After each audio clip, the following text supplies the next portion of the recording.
شروع اللہ کا نام لے کر جو بڑا مہربان نہایت رحم والا ہے۔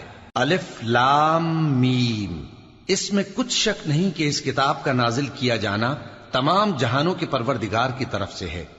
کیا یہ لوگ یہ کہتے ہیں کہ پیغمبر نے اس کو از خود بنا لیا ہے؟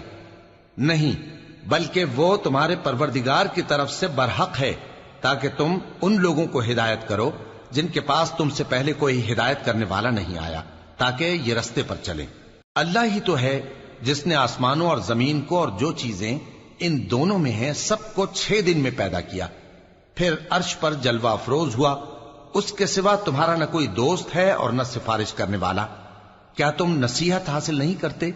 وہی آسمان سے زمین تک کے ہر کام کا انتظام کرتا ہے، پھر ہر کام ایک روز جس کی مقدار تمہارے شمار کے مطابق 1000 برس ہوگی اس کی طرف رجوع کرے گا۔ اسی شان کا ہے وہ خالق جو پوشیدہ اور ظاہر کا جاننے والا ہے، غالب ہے، بڑا مہربان ہے۔ وہی جس نے ہر چیز کو بہت اچھی طرح بنایا، یعنی اس کو پیدا کیا اور انسان کی پیدائش کو مٹی سے شروع کیا، پھر اس کی نسل ایک قسم کے خلاصے سے یعنی حقیر پانی سے بنائی، پھر اس کو درست کیا، پھر اس میں اپنی طرف سے روح پھونکی اور تمہارے کان اور آنکھیں اور دل بنائے، مگر تم بہت کم شکر کرتے ہو۔ اور کہنے لگے کہ جب ہم زمین میں ملیا میٹ ہو جائیں گے تو کیا اثر نو پیدا ہوں گے؟ حقیقت یہ ہے کہ یہ لوگ اپنے پروردگار کے سامنے جانے ہی کے قائل نہیں۔ کہہ دو کہ موت کا فرشتہ جو تم پر مقرر کیا گیا ہے تمہاری روحیں قبض کر لیتا ہے، پھر تم اپنے پروردگار کی طرف لوٹائے جاؤ گے، اور تم تعجب کرو جب دیکھو کہ گناہگار اپنے پروردگار کے سامنے سر جھکائے ہوں گے اور کہیں گے کہ اے ہمارے پروردگار، ہم نے دیکھ لیا اور سن لیا، تو ہم کو دنیا میں واپس بھیج دے کہ نیک عمل کریں، بے شک ہم یقین کرنے والے ہیں۔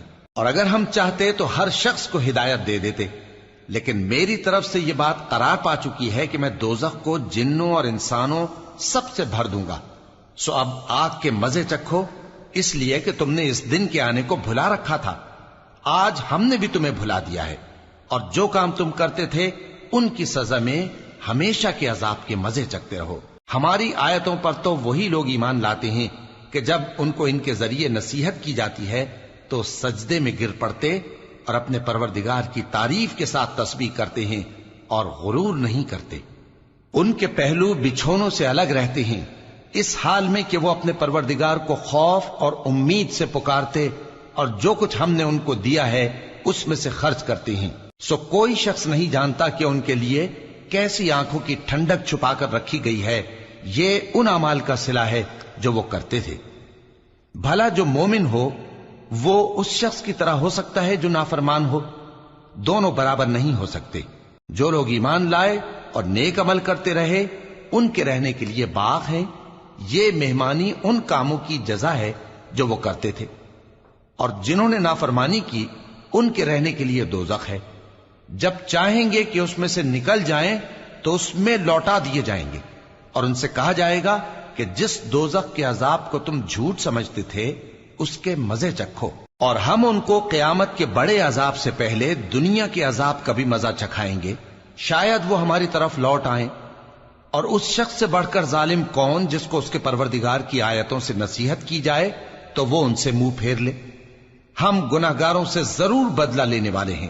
اور ہم نے موسیٰ کو کتاب دی تو تم ان سے ملاقات ہونے سے متعلق شک میں نہ ہونا، اور ہم نے اس کتاب کو بنی اسرائیل کے لیے ذریعہ ہدایت بنایا تھا، اور ان میں سے ہم نے پیشوا بنائے تھے جو ہمارے حکم سے ہدایت کیا کرتے تھے، جبکہ وہ صبر بھی کرتے تھے اور وہ ہماری آیتوں پر یقین رکھتے تھے۔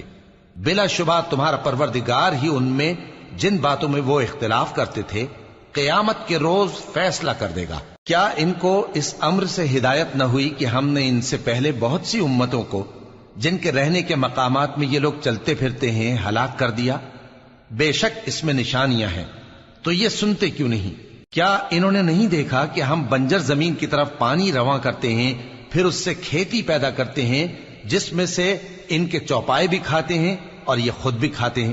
تو یہ دیکھتے کیوں نہیں؟ اور کہتے ہیں اگر تم سچے ہو تو یہ فیصلہ کب ہوگا؟ کہہ دو کہ فیصلے کے دن کافروں کو ان کا ایمان لانا کچھ بھی فائدہ نہ دے گا اور نہ ان کو مہلت دی جائے گی، تو ان سے منہ پھیر لو اور انتظار کرو، یہ بھی انتظار کر رہے ہیں۔